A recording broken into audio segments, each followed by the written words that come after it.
What's up, guys? Moonman here, and I'm in Bishopville, South Carolina today to check out the Museum of Dalton Stevens, better known as the Button King, the South Carolina Button King Museum. Let's go check it out. And there's Mr. Stevens himself. He has since passed away, but there's some of his creations. But basically, he says there's no better ways to tell the Button King story than in his own words. My name is Dalton Stevens. I suffered from insomnia. In 1983, it got so bad that I got up one night and started sewing buttons on a denim suit. 2 years and 10 months later, I still couldn't sleep, and the suit was covered with 16,333 buttons, weighed 16 pounds. It went on from there. Long story short, you can read this. He ended up being on Johnny Carson, wrote songs, and anytime anybody saw him in town, they knew him as the Button King. And he's a local legend around here. And one of the first things when I first started getting into roadside attractions was a article where he had passed away. So one of the first things they ever did with roadside attractions is known about was the Button King. I always wanted to come out here, and here I am. So let's go take a look. It's actually a free museum. You just go in during the day, and you can leave donations. So let's go do that. Let's go ahead. Oh yeah, let's get it on. But first, you gotta sign the guest book. So that very suit in question that was in the little thing outside, this was the suit, and this was the suit that he did end up wearing on the Johnny Carson Show, where he sung his little song. It's very cool. I wonder which button was the first button. You see, glasses and a hat are also buttoned up down to his shoes. Some speakers, a monkey, and some lamps. Pretty cool. And then I done my casket in buttons. We have pictures of both of these things here. Let's take a look at the casket. So we just got done talking to his son, who was very nice. We watched a lot of things with him. You see him here with Regis and Kathy, and you saw with Letterman. But he also was on Geraldo and Johnny Carson. And as you've seen that casket, this is his casket here. He was going to originally be buried in it, but he said it was seen too much and was too widely known about that he didn't want to be buried in it. Wanted people to still be able to see it in the museum that he was working on. He was curating. It actually did open in his lifetime, opened 7 years before his death. So he was buried in one that he made, and it is right there.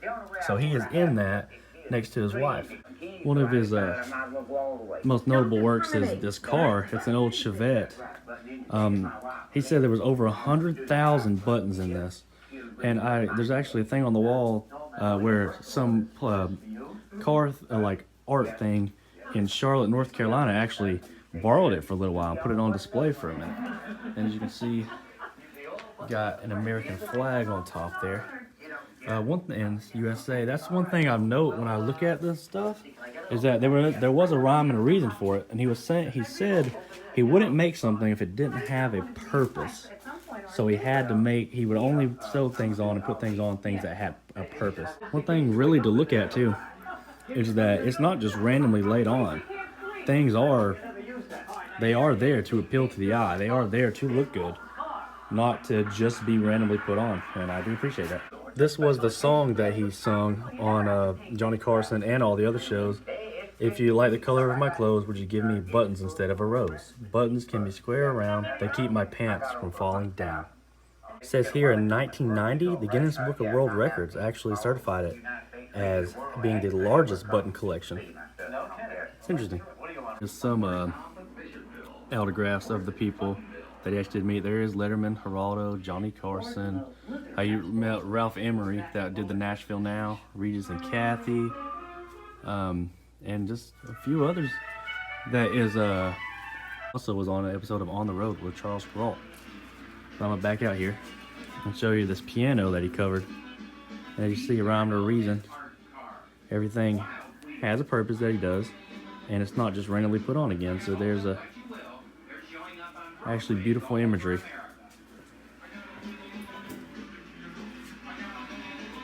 He actually appears in this book, in these movies. There's a photo of him there, and he was in Ripley's Believe It or Not, and like we mentioned earlier, the Guinness Book of World Records, and the Book of Art Cars. Very interesting.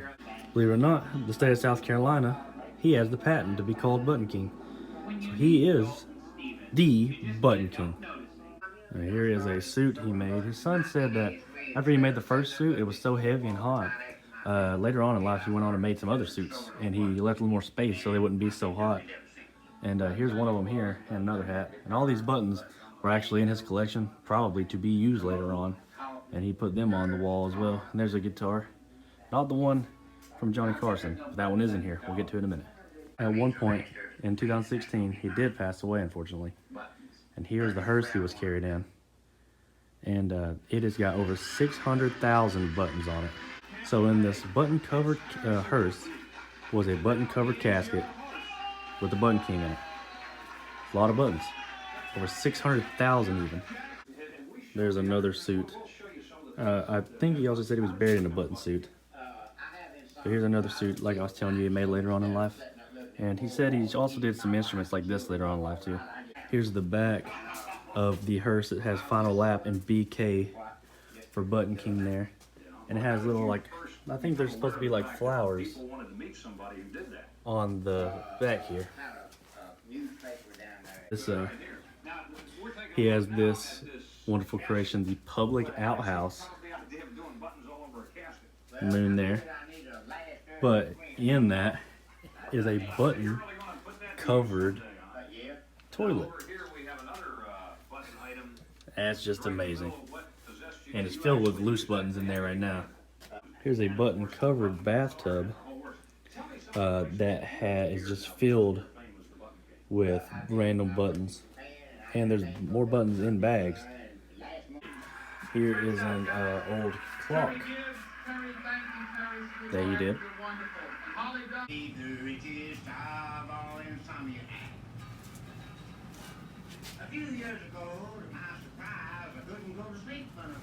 And you just heard him playing guitar and singing. There's that guitar right there, the famous guitar.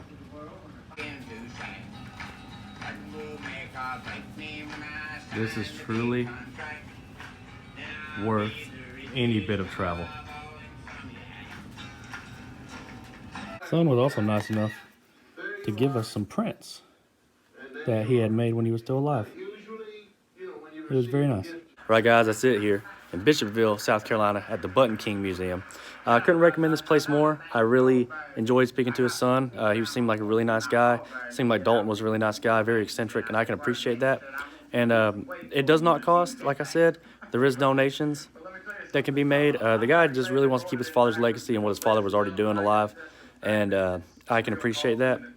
And I can appreciate all that he did. And I'm glad it's still here. And I really couldn't recommend it more. So if you've ever been here, let me know what you think. If you haven't been here, you should go here. So with that being said, like, subscribe, share, Moon Man. He's out.